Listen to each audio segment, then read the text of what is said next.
Welcome to the Sisterhood of Limitless Living. I'm Dr. April Moreno, autoimmune wellness researcher and professional helping women around the world to live their best possible lives despite the autoimmune condition. Listen in as we speak on various topics about the autoimmune journey and interview amazing and inspiring women who are living and thriving despite their autoimmune condition. Let's get started.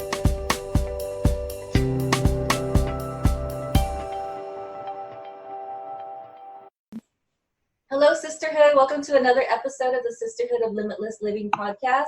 Today, we have a special episode with Dr. Manjiri Nadkarni. She is an integrative Ayurvedic doctor and holistic nutritionist practicing in Canada. And so I'm really excited to hear her story, really excited to learn more about Ayurveda with the group, and really interested in hearing about how Ayurveda can help women with autoimmune conditions. So welcome, Manjiri. Welcome, Dr. Nadkarni. Thank you so much for having me. I'm honored to be here. Thank you so much. Please tell us a little bit more about yourself and your practice with Ayurveda.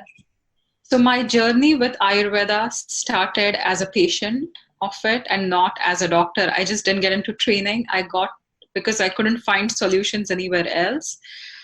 Growing up, I used to be a shorter kid. Now I'm 5'7", which is pretty tall for an Indian girl. And I was fed a diet of milk and bananas for a few years, and that totally upset my system to the point that I gained lots of weight. There was a lot of inflammation in my body. My hormones were haywire. I had a lot of menstrual issues, like lots going on in the body that nobody could figure out. Like I tried dietitians, endocrinologists, but I couldn't receive the answer. And then I go to this amazing Ayurvedic doctor who tells me that what I've been eating has been directly impacting my body and building on to a lot of stress. And that's how I embraced Ayurveda.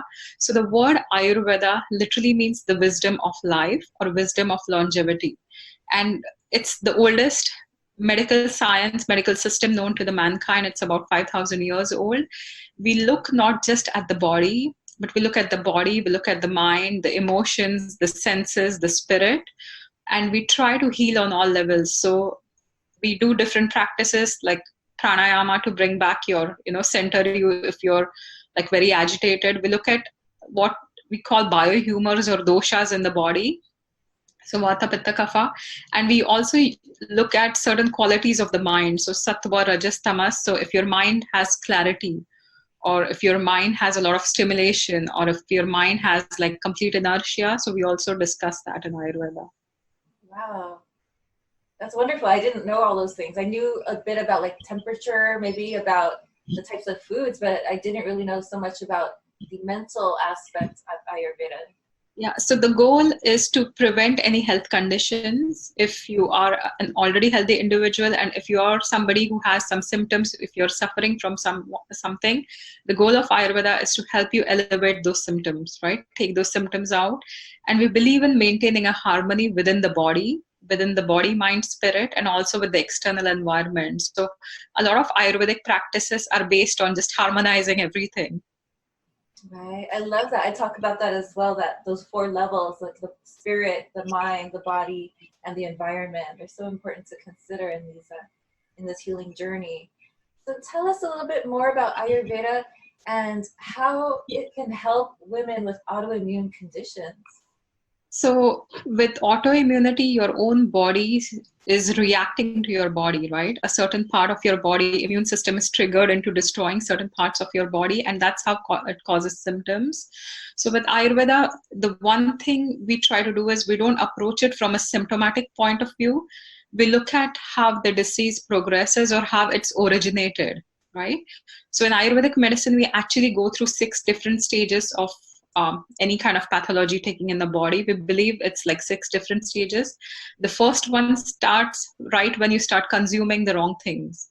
And by consuming, I mean it could be emotions as well, right? If there's a lot of toxicity in somebody's behavior that you're accepting, if there's a lot of trauma that's happening, right? And sometimes, you're in a frozen state where your body is just shocked through that trauma, right? But at the same time, there are certain behaviors, there are certain diets that you're consuming that can create impact in your body as well. And that's what starts the issue. So we believe in finding that root cause and then bringing resolution to the root cause that originated your condition. So for each and every person, there are diverse conditions that could be due to diverse root causes, right? But it's really important to find the one point where everything started, whether it's trauma, whether it's um, something else, whether it has a genetic component, whether it has, an environmental component, whether it's a virus, right? Because even with modern medicine, they're not still sure about what causes autoimmunity. So for different people, it's really important to locate that point and then assess the status of how you're doing now, your body, mind, spirit, and the symptoms that are going on. That's a beautiful point that you make. In the clinical, the medical community, in all the academic journal articles, in all the medications, there's so much that is unknown. Every disease-related article, the exact cause of this disease is unknown. You'll see that sentence over and over in the literature. And then when it comes to medications, you read the fine print, that long piece of paper that comes with those drugs. There's this whole thing in there about, we are not sure why this works. We are not sure how it works, but we just see that it's working. So there are so many questions in the medical field that are not answered. And I don't know how much is being spent, how much effort or time or money is being spent in trying to understand what is really happening. Yeah. So the reason is because there's a very symptomatic approach, right? You're giving something to suppress the symptoms. So that's the treatment in modern medicine when it comes to anything that's an autoimmune condition. But a lot of the times they're not interested in finding what's creating it, right? So if you just stop the symptoms, as soon as you stop taking the medication that's stopping your symptoms, the symptoms are all going to come back. So you're not looking at healing the body or the mind or the spirit, right? And a lot of like a few years ago, you could differentiate between mental health conditions and physical, and now it's like intertwined, right? In today's era, you cannot have digestive issues without having anxiety or some kind of mental health issues, and I'm not talking about diagnosed conditions. I'm talking about anxiety that a person lives with, right? He might not be on anti-anxiety medications, but definitely the person might be anxious to the point that it's interfering with the life, right? So a lot of the times, mind body interacts in a way like your mind is conveying messages to the body conveys messages to the mind. And if you try to tap in and find out that connection, that can help assist in healing process. I love that. So give us some examples. Maybe can you tell us a story or share some examples of autoimmune patients that you've worked with? What did you find with them? How were you able to help them to get to this root cause, and so that they can come to a resolution with this issue, with this condition? So there was a patient I was working with having psoriasis, and at a certain point of the year, her psoriasis flared, and she had absolutely no idea why it was happening, right? So, psoriasis is known to have like an emotional component or a stress component as well. And I'm not a clinical therapist or a psychotherapist or a psychologist, so I usually refer those patients somewhere else. So she went through extensive therapy only to find out that her brain had blocked a certain trauma that happened at the same time, right?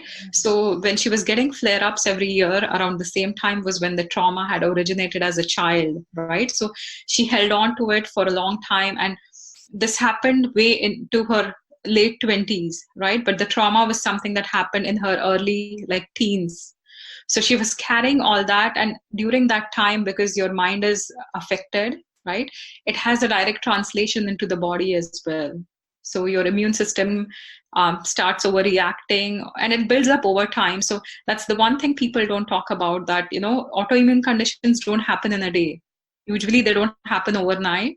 Most health conditions don't happen overnight, right? Unless it's something traumatic where somebody's in an accident, or then it's okay, it just happens right away. A fracture where you fall and something gets fractured, that's right away. But a lot of conditions that we see today in the medical field or as holistic practitioners, they develop over years, right? Because you're carrying something and you're not finding the resolution. So that's the one case of a person like psoriasis. So while I helped her to calm down her nervous system with certain herbs, so she was not reacting. There are also some herbs that help with your spiritual health as well, right? Holy basil is one of the fantastic herbs. It works for immunity. It works for your emotions as well. So we tried that. We did a few body therapies. We did some Ayurvedic massages. And then she was also going through some therapy, which really helped her find the resolution. Wow, I love that. Okay, that's very helpful to hear.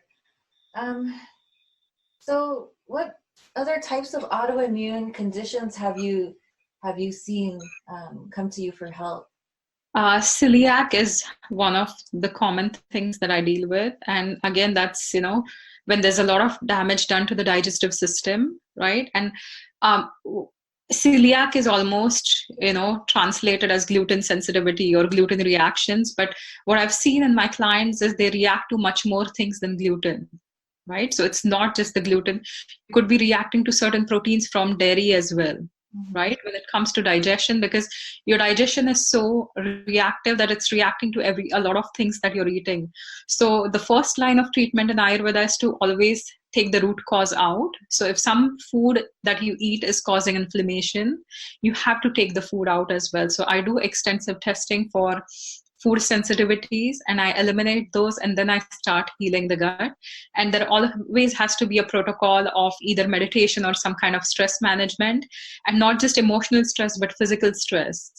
A lot of the times we don't talk about physical stressors on the body. A lot of the times people perceive, oh, I'm not as emotionally stressed, I can take life, I can deal with life, but that's not the case, right? You might try to cope with it mentally, but it always translates into your body. So your immune system, if it's overreacting, we have to balance it out. If your adrenals are not functioning well, we have to balance those out. So Ayurveda is highly personalized. So not every case is going to be the same, even with celiac or psoriasis. So I have to assess individually how the body type is, what's going on with the body, what's going on with the mind and spirit. And I do customize diet plans and emotional work I'll kind of do with the clients as well, but that's very personalized too. That makes a lot of sense, especially with autoimmune conditions, because you have one diagnosis, but it shows up in so many different ways. People have different types of symptoms, even with the same label, the same diagnosis. So hearing about how specialized it can be with Ayurveda and treating it in a very specific way, it makes a lot of sense. Yeah. Yeah. So what advice would you give to somebody who is going through the autoimmune journey, who is maybe a little confused about what's happening with their body and not getting a whole lot of answers from the medical community? What type of support, what types of information would you be able to advise them on? How would you help somebody who is going through this journey, this So struggle? the first thing I try to tell people is to, try to be in tune with your body, like actually sit down and try to listen to your body. If you're having a certain symptom, right, like try to understand where the symptom is coming from or where it's located. Like if you have pain, where is the pain? Is it in the joints, right? A lot of the times I tell people to also keep a food mood journal, right? If you're eating something and that's triggering, then okay, you have to take it out. If your mood shifts, if you're getting anxiety because of a certain food, or if you're anxious at a certain time and you're eating, you have to take those foods out which trigger anxiety. Caffeine, a lot of the stimulants, we have to take those out of the diet as well. So keeping a journal, keeping an emotional journal, or journaling every day your emotions, so you really tap into your own feelings as well. Autoimmunity is all about suppressed symptoms also on an emotional level when your immune system starts reacting. But with the mind body connection, there's so many things that you have suppressed within. So journaling, letting things out would be the first way.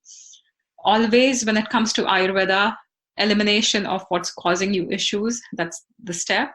And then focusing on healing your digestion, right? So when your digestion is healthy, your mind starts getting settled, right? Because there's a connection between your gut and brain. In Ayurvedic medicine, we talk about different body humors.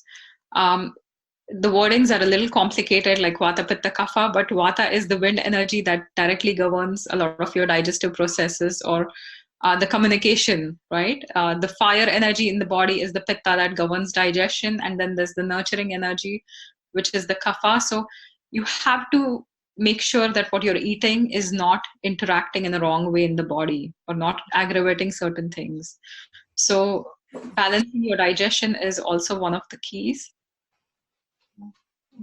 That makes a lot of sense. So if anyone has more questions about Ayurveda and would like to reach out to you for more information, how can we get in touch with you? So my website is manjirinadkarni.com, and I'm sure you'll have a link under the podcast. So yeah. Definitely. Yeah. There will be show notes. So that's the best way to reach me. Okay, thank you so much. Can you tell us, maybe lastly, how has Ayurveda changed your life?